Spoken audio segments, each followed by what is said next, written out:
இந்த இமேஜ்ல இருக்கிற பர்சன் எவ்வளவு யங்கா அழகா இருக்காரு. ஆனா இவரை கருணை கொலை பண்ணலாம் அப்படின்னு சொல்லிட்டு நம்மளுடைய இந்தியாவுடைய சுப்ரீம் கோர்ட் வந்து தீர்ப்பு கொடுத்திருக்காங்க. இவருடைய பேர் வந்து நிதிஷ் ராணா. 2013 பஞ்சாப் யூனிவர்சிட்டியில படிச்சுட்டு இருந்த வேலையில ஹாஸ்டல்ல 4வது மாடியில இருந்து கீழே விழுந்திருக்காரு. அவருடைய மண்டையில பயங்கரமா அடிபட்டிருக்கு. அப்ப கோமால போனவர் இப்ப வரைய 13 வருஷமா கோமாலேயே இருந்திருக்காரு. மூச்சு விடுறதுக்காக தொண்டை பகுதியில ஒரு குழாயும், உணவுக்காக வந்து வயிற்று பகுதியில ஒரு குழாயும் பதிக்கப்பட்டு இப்போ வரையே கோமாலேயே இருக்கிறாரு. அவருடைய அம்மா அப்பா தான் அவரை டேக் கேர் பண்ணிட்டு இருக்காங்க.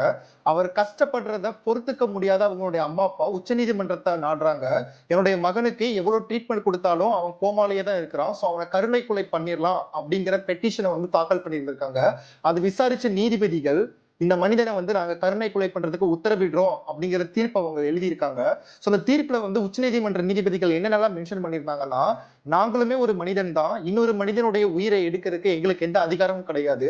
டாக்டர்ஸ் உடைய ட்ரீட்மெண்ட் வந்து அந்த உடல் ஏத்துக்க மாட்டேங்க அப்படிங்கிற ஒரு காரணத்தினால இந்த ஒரு பர்டிகுலர் மனிதனை வந்து நாங்க கருணை கொலை பண்றதுக்கு நாங்க உத்தரவிடுறோம் அப்படிங்கிற தீர்ப்பு அவங்க கொடுத்திருக்காங்க.